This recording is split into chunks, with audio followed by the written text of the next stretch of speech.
Welcome to The Explainer. Today we're going way back, before the famous Mauryan Empire, even before Chandragupta Maurya. We're talking about the dynasty that laid all the groundwork, the architects who literally drafted the blueprint for one of the world's greatest empires. Okay, so here's our game plan. We'll start by looking at this land of warring kingdoms. Then, we'll see how one super smart ruler used a brilliant strategy to get ahead, only for his warrior son to take things in a much bloodier direction. We're also going to uncover the geographic jackpot that fueled all their ambition. And finally, we'll connect all the dots to see how this often overlooked dynasty really did lay the foundation for an empire that changed everything. You know, to really get the Haryanka genius, you first have to picture the world they stepped into. We're talking about the 6th century BCE, a total power vacuum. It was a landscape of constant conflict, where alliances could be made and broken in the blink of an eye. Honestly, it was the perfect storm for a new power to rise up. And this was the magic number, 16. 16 major kingdoms, or Mahajanapadas, all fighting for control across northern India.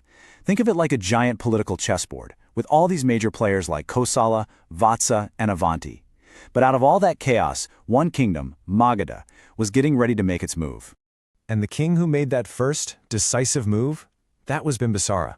See, in an age full of warlords who were only thinking about the next battle, Bimbisara was playing a completely different game. He wasn't just conquering, he was building. He was following a master plan for an empire. Bimbisara's strategy was just a masterclass in balance. I mean, don't get me wrong, he wasn't afraid to use force. He conquered Anga, he built up a really strong army, but his real genius was realizing that peace could also be a weapon. He used diplomacy with the exact same precision as a sword. His whole diplomatic strategy was, for its time, revolutionary. Instead of fighting these costly wars, he used marriage. By marrying princesses from the powerful states of Kosala, Lichvi, and Madra, he wasn't just getting land or money, he was turning his biggest threats into family. He created this web of alliances that secured his borders without shedding a drop of blood. And Bimbisara's strategic mind didn't stop there. You can see it in his choice of capital city. Rajagriha wasn't just a city, it was a natural fortress. It was completely surrounded by 5 hills, giving him an incredibly secure base of operations.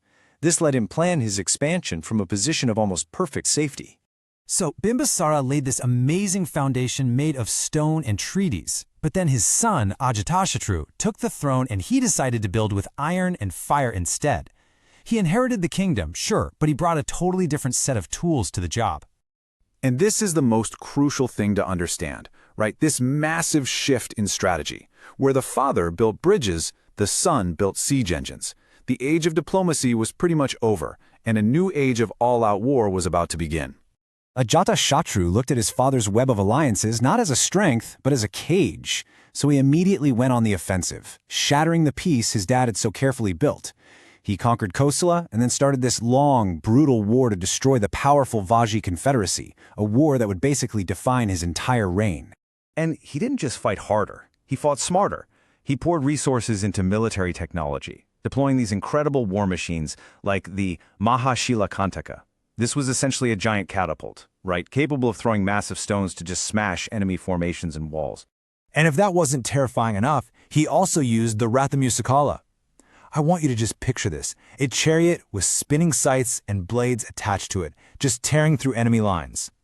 This focus on having better tech gave his army a truly devastating edge on the battlefield. You know, this wasn't just another victory. The war against the Vajji, who were actually a republic, was a pivotal moment. Their defeat signaled a huge shift in the political landscape of India. It was really the beginning of the end for these republican states and the clear rise of absolute monarchies. But let's just hit pause for a second. Okay, having strong kings is one thing, but was there something else going on? Something fueling Magadha's incredible rise? Oh, absolutely. The answer is in the very land they ruled. They had hit a true geographic jackpot. First off, Magadha was sitting right on the super fertile Gangetic plains. This meant they had massive agricultural surpluses. And more food means a larger population, a bigger army, and way more tax money to fund the state's ambitions. Their wealth literally grew right out of the ground. Second, the whole region was rich in iron ore. Now, in the Iron Age, this was like sitting on a gold mine. It meant Magadha could mass-produce stronger, better weapons for its soldiers and more effective tools for its farmers, giving them a serious technological edge over everybody else. And third, the mighty Ganga and Son rivers flowed right through their territory. These weren't just rivers, they were superhighways. They were perfect for trade, communication, and most importantly, for moving troops really quickly across the kingdom. This gave their military incredible mobility. Okay, so we've seen the cunning founder, the warrior's son, and the geographic jackpot they were sitting on. But after all this building and all this expansion, what was the final result? What is the real legacy of the Haryanka Dynasty? Well, here's the cautionary tale. The Haryanka Dynasty, for all its power, eventually just consumed itself from the inside. The same aggression that built the empire led to assassinations and constant infighting. A whole series of weaker rulers followed, and they just couldn't control the massive machine their ancestors had built. It's a classic lesson, isn't it? An empire forged in conflict can often be destroyed by it. And this brings us right to the ultimate takeaway. The Haryankas were the architects. Through a mix of diplomacy, war, and smart administration, they drew up the blueprint and laid the concrete foundation for an imperial Magadha. The Mauryas, who came later, didn't build from scratch. They built upon the solid structure the Haryankas left behind. It's really that simple. Without the Haryankas, the Mauryan Empire might never have even existed. So this whole incredible story really begins with its visionary founder, Bimbisara. His legacy just proves that building an empire is about so much more than just conquest. It's about having a long-term plan, a strategy that can turn your enemies into allies and lay a stable groundwork for future generations. And of course, that strategic plan needed a secure home base, which he found in Rajagriha. This wasn't just a capital city, it was a natural fortress. It was a symbol of the dynasty's calculated approach and a safe harbor from which to project its growing power. But that calculated approach gave way to pure aggression under Ajatashatru, whose defining moment was the hard-fought destruction of the Vajji Confederation. That single conflict was a massive turning point, marking the end of an era for republics and cementing the absolute monarch as the future of Indian politics. So the next time you hear about the great Mauryan Empire, just remember the architects who made it all possible. The story of the Haryanka Dynasty isn't just ancient history. It's a timeless blueprint for power. It shows us that every great empire is built on a foundation of strategic leadership, technological advantage, and geographic destiny, ingredients that are just as relevant for building nations today as they were 2,500 years ago.